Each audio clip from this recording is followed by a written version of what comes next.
ದೇವಸ್ಥಾನಗಳೊಳಗಡೆ ಪ್ರವೇಶ ಮಾಡಿದ ಬಳಿಕ ದೇವಸ್ಥಾನ ತೊಳೆದಿದ್ದಾರೆ ಅನ್ನುವಂಥ ಒಂದು ಗಂಭೀರ ಆರೋಪ ಮಾಡಿದ್ದಾರೆ. ಇಲ್ಲ, ಅದು ನಮಗೆ ನನ್ನ ಗಮನಕ್ಕೆ ಬಂದಿಲ್ಲ, ಅದು ವಿಚಾರಿಸ್ತೀನಿ. ಯಾಕೆಂದರೆ ಎಲ್ಲವನ್ನೂ ಕೂಡ ಪೊಲೀಸು ರೆಗ್ಯುಲೇಟ್ ಮಾಡೋದಿಲ್ಲ. ಅವ್ರು ಯಾರಾದರೂ ಕಂಪ್ಲೇಂಟ್ ಕೊಟ್ಟು ಈ ರೀತಿ ಆಗಿದೆ ಅಂದಾಗ ಸ್ವಾಮೀಜಿ ಆಗಲಿ ಅಥವಾ ಬೇರೆ ಯಾರೇ ಆಗಲಿ ಅದನ್ನು ಯಾವ ಕಾರಣಕ್ಕಾಗಿದೆ ಏನು ಅಂತೇಳಿ ವಿಚಾರ ಮಾಡ್ತಾರೆ. ಅದನ್ನು ನನಗೆ ಗಮನದಲ್ಲಿ ಬಂದಿಲ್ಲ ಇನ್ನೂ ಕೂಡ. ನೋಡ್ತೀನಿ, ಅದೇನಾದರೂ ನಮ್ಮ ಇಲಾಖೆಗೆ ಸಂಬಂಧಪಟ್ಟಿದ್ದು ವಿಚಾರ ಆದರೆ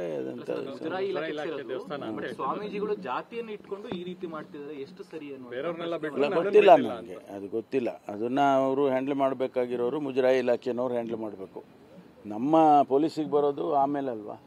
ಏನಾರು ಗಲಾಟೆ ಆದರೆ ಅಥವಾ ಏನಾದರೂ ಯಾರಾದರೂ ಕಂಪ್ಲೇಂಟ್ ಕೊಟ್ಟರೆ ಅದನ್ನು ವಿಚಾರಿಸ್ತಾರೆ.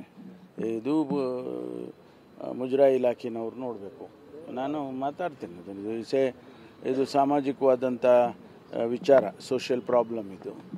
ಅದನ್ನು ಯಾವ ರೀತಿ ಹ್ಯಾಂಡಲ್ ಮಾಡಬೇಕು ಅದನ್ನು ಇಲಾಖೆಯವರು ಮಾಡಬೇಕು ಗಂಭೀರವಾಗಿ. ನಿಮ್ಮ ಉಬ್ಬಿದ ರಕ್ತನಾಳಗಳ ಸಮಸ್ಯೆಗೆ ಎವಿಸ್ ಆಸ್ಪತ್ರೆಯಲ್ಲಿ ಕೇವಲ 30 ನಿಮಿಷದ ಲೇಸರ್ ಚಿಕಿತ್ಸೆಯೊಂದಿಗೆ ಮುಕ್ತಿ ಹೊಂದಬಹುದು. ಹೆಚ್ಚಿನ ವಿವರಗಳಿಗಾಗಿ ಸಂಪರ್ಕಿಸಿ 8088837300. ಇದು ವಿಷಯ ಇತ್ತು ಅಂದರೆ ಅದನ್ನು ಇಲಾಖೆಯವರು ಸಂಬಂಧಪಟ್ಟವರು, ಇಲಾಖೆಯವರು ಅಂದರೆ ಯಾರು ಸಂಬಂಧಪಟ್ಟವರು ಅದನ್ನು ಬಗೆಹರಿಸಬೇಕಾಗ್ತದೆ. ಬೇರೆ ಹಂತಕ್ಕೆ ಹೋಯ್ತು ಅಂದರೆ ದೇವಸ್ಥಾನಗಳೊಳಗಡೆ ಪ್ರವೇಶ ಮಾಡಿದ ಬಳಿಕ ದೇವಸ್ಥಾನ ತೊಳೆದಿದ್ದಾರೆ ಅನ್ನುವಂಥ ಒಂದು ಗಂಭೀರ ಆರೋಪ ಮಾಡಿದ್ದಾರೆ. ಇಲ್ಲ, ಅದು ನಮಗೆ ನನ್ನ ಗಮನಕ್ಕೆ ಬಂದಿಲ್ಲ, ಅದು ವಿಚಾರಿಸ್ತೀನಿ. ಯಾಕೆಂದರೆ ಎಲ್ಲವನ್ನೂ ಕೂಡ ಪೊಲೀಸು ರೆಗ್ಯುಲೇಟ್ ಮಾಡೋದಿಲ್ಲ. ಅವ್ರು ಯಾರಾದರೂ ಕಂಪ್ಲೇಂಟ್ ಕೊಟ್ಟು ಈ ರೀತಿ ಆಗಿದೆ ಅಂದಾಗ ಸ್ವಾಮೀಜಿ ಆಗಲಿ ಅಥವಾ ಬೇರೆ ಯಾರೇ ಆಗಲಿ ಅದನ್ನು ಯಾವ ಕಾರಣಕ್ಕಾಗಿದೆ ಏನು ಅಂತೇಳಿ ವಿಚಾರ ಮಾಡ್ತಾರೆ. ಅದನ್ನು ನನಗೆ ಗಮನದಲ್ಲಿ ಬಂದಿಲ್ಲ ಇನ್ನೂ ಕೂಡ. ನೋಡ್ತೀನಿ, ಅದೇನಾದರೂ ನಮ್ಮ ಇಲಾಖೆಗೆ ಸಂಬಂಧಪಟ್ಟಿದ್ದು ವಿಚಾರ ಆದರೆ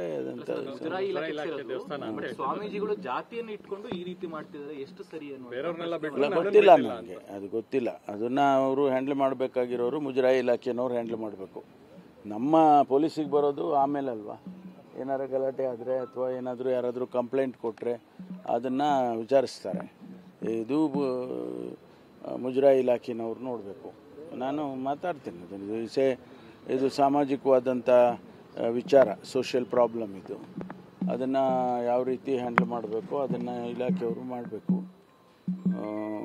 ಗಂಭೀರವಾಗಿ. ಇದು ವಿಷಯ ಇತ್ತು ಅಂದರೆ ಅದನ್ನು ಇಲಾಖೆಯವರು ಸಂಬಂಧಪಟ್ಟವರು, ಇಲಾಖೆಯವರು ಅಂದರೆ ಯಾರು ಸಂಬಂಧಪಟ್ಟವರು ಅದನ್ನು ಬಗೆಹರಿಸಬೇಕಾಗ್ತದೆ.